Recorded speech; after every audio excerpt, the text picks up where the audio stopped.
गाली गलौज और ये शराब, बीड़ी, सिगरेट और फैशन और टेलीविजन और ये सारी चीजें आपको बहुत छोटी दिखाई देती।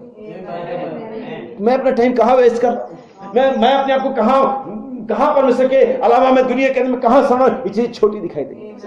हालेलुया। अगर आप ऊपर जाओगे तो जितना आप नीचे रहोगे चीजें और बड़ी हो जाएंगी। आमीन।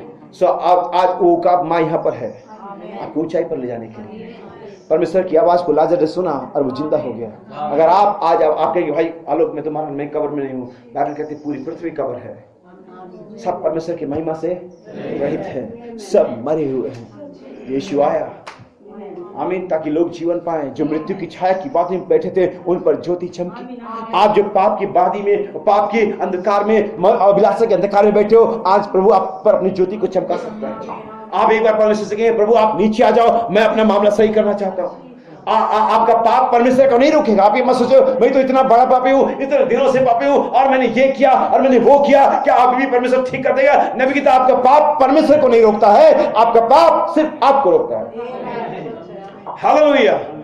शैतान फेल हो गया, परमेश्वर नीचे आया, शैतान हार गया। आमीन। शैतान जीता हुआ जब तक परमेश्वर नीचे नहीं आता। आमीन। क्या होता अगर शैतान का प्लान सक्सेस हो जाता, परमेश्वर नीचे रहते, इसने पाप कर दे, मैं छूंगा नहीं, कोई बात नहीं करूंगा, ये लोग तो गड़बड़ है, तब शैतान का प्लान सफल होता।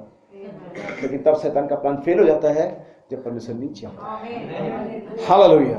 आप जब तक रिपेंट नहीं करते हैं, जब तक परमेश्वर आपके जीवन में नहीं आता है, तब तक शैतान का प्लान सक्सेस है।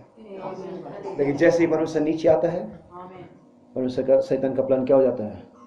तब एक और पुत्र आजाद हो जाता है, तब एक और कब्र खुल जाती है। बाइबल सिर्फ एक कब्र के बारे में बात नहीं करती कि एक कब्र खुल गई। इससे पहले कि यीशु की कब्र खुलती, बहुत ही कब्रें खुल गई थी। आमीन। क्या नहीं खुल गई थी? जब यीशु मसीह कलवरी पर चिल्लाया विद द लाउड वॉइस, देखा आपने, उसकी तेज आवाज हमेशा कब्र को खोलती है। जब वो जिंदा था चिल्लाया, लाजर की कब्र खुल गई। जब वो कलवरी पर मर रहा था चिल्लाया, बहुत सारी कब्रें खुल गई। और जब आज भी चिल्लाएगा विद द साउंड, तो बहुत सारी कब्रें फिर से। और मैं उन्हीं कब्रों में से एक आया व्यक्ति हूँ। बाइबल कहते हो कब्रों में रहता था, हम भी कब्रों में रहते थे, दुष्ट आत्मा से भरे हुए थे, नंगे थे, कोई धार्मिकता का वस्त्र नहीं था। लेकिन यीशु आया। मैं हमेशा कहता हूँ यीशु को जानने से परिवर्तन नहीं आता है, यीशु को सुनने से परिवर्तन नहीं आता है, यीशु को बिलीव करने से परिवर्तन नहीं आता है, और यीशु के बारे में पढ़ने से परिवर्तन नहीं आता है। लेकिन जब यीशु आता है तब परिवर्तन आता है। जब वो लाजर कब्रों में से रहने वाला व्यक्ति, जब यीशु आया उस रास्ते से, क्योंकि वहां से उसको सिग्नल मिल रहा था। क्या नहीं मिल रहा था उसे? फिर वो क्यों? क्या उसके पास कोई पगडंडी नहीं थी? क्या उसके पास कोई और रास्ता नहीं था? क्या उसके कब्रों में, कब्रिस्तान में से होकर के जाना जरूरी था? क्योंकि सिग्नल मिल रहा था। क्या ये छोटा सा बाजपुर शहर जरूरी था परमेश्वर के लिए? क्योंकि यहाँ से एक सिग्नल मिल रहा था। क्या ये छोटा सा कस्बा जरूरी था? क्या वो झारखंड का बिहार जरूरी था? क्योंकि वहां से परमेश्वर को कुछ सिग्नल तो मिल रहा था, कुछ इंडिकेशन। यहाँ पर एक बीच है। बाइबल कहती क्या नामान की दुनिया में और कोड़े नहीं थे? क्योंकि सिग्नल एक ही जगह से मिला था। क्या सारपत की दुनिया में और विधवाएं नहीं थी? क्योंकि सिग्नल एक ही जगह से मिला था। क्या हमारे इस 7 अरब जिंदा लोगों में यही 25-40 लोग हैं जहां से सिग्नल मिलेगा? परमेश्वर छुड़ाने के लिए नीचे आ जाएगा। परमेश्वर को ऐसा सिग्नल मिला, परमेश्वर की आवाज नीचे आ गई with loud voice, Lal car के साथ, परम के शब्द के साथ, परमेश्वर की तुरई के साथ परमेश्वर को जिला उठाएगा। अगर आप उसे सुनेंगे तो जो सुनेंगे जिएंगे। सुनने से मतलब सिर्फ कान में आवाज आने से नहीं है। अगर आप सुनते हैं कि आगे रास्ता जाम है, आगे रास्ता कटा हुआ है, और आप फिर भी जाते गाड़ी चलाते हुए, तो आपने सुना तो, लेकिन समझे नहीं, रुके नहीं, तो आप फंसेंगे। लेकिन आप सुनेंगे तो बचेंगे। संदेश सुनेंगे। अच्छा भाई लोग बहुत बढ़िया प्रचार किया, सुन रहे हैं, सुना हमने बहुत, मुझे पूरा याद है, पूछ लो मुझे, अगले संडे तक याद रहेगा। आप मरे हुए हो और आप मरोगे। लेकिन जो सुनेंगे, जो शब्दों में जो सुन करके ग्रहण करेंगे, वो क्या करेंगे? जिएंगे। परमेश्वर के लिए जिएंगे, मसीह के लिए जिएंगे, संसारिकता के अंदर में नहीं, मसीह में जिएंगे। तो मेरे भाई और बहन, ये वो समय है जब परमेश्वर मनुष्य का पुत्र का आवाज चारों तरफ जा रहा है, हर एक कब्रिस्तान में, हर एक देश में, हर एक भाषा में, हर एक राज्य में, और लोग जो सुन रहे हैं वो जी रहे हैं। तो भाई बहनों, क्या हम यहाँ पर हैं? क्या हम घर जाने के लिए तैयार हैं? Back to the Eden.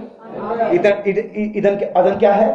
परमेश्वर की सीधी उपस्थिति। अदन क्या है? परमेश्वर की सीधी आवाज, कोई बाईपास नहीं, कोई किसी के मार्फत चैनल के द्वारा नहीं, सीधा परमेश्वर है और सीधा आमीन।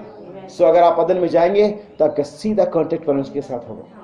पादरी बीच में कट हो जाएगा, बिशप बीच में कट हो जाएगा, संस्था बीच में कट हो जाएगी, ट्रेडिशन परंपरा बीच में कट हो जाएगा। उसने क्या किया? ये कट हो जाएगा, परमेश्वर और आप। कहां पर ये होगा? अदन में। अदन से बाहर क्या है? परमेश्वर कहता भविष्यता से, भविष्यता कहता लोगों से। लेकिन अदन में क्या था? परमेश्वर और अदन। जब आप अदन में जाएंगे तो परमेश्वर होगा और आप होंगे। आमीन। मंदिर का पर्दा कहां से कैसे फटा था? ऊपर से नीचे तक, नीचे से ऊपर तक नहीं फटा था, ऊपर से, ताकि ये बता सके कि ये काम किसी पादरी ने नहीं किया है, ताकि ये बता सके ये काम किसी धर्मी मनुष्य समुदाय ने नहीं किया है, ये काम स्वयं परमेश्वर ने किया। हम यहाँ पर हैं। क्या आप इसके लिए तैयार हैं? क्या आप घर जाने के लिए तैयार हैं? जुबली का नरसिंगा फूका जा रहा है। आपके पास पैसा हो या ना हो, प्रकाशित 22:17 का अंतिम पुकार, जिसके पास रुपया हो वो भी ले ले, जिसके पास ना हो वो भी ले ले। जुबली का नरसिंगा फूका जा रहा है, जिसके पास हो वो भी आजाद हो जाए, जिसके पास ना हो वो भी आजाद हो जाए। परमेश्वर आपको आशीष दे। आइए हम खड़े हो जाएंगे, अपने सर को झुकाएंगे।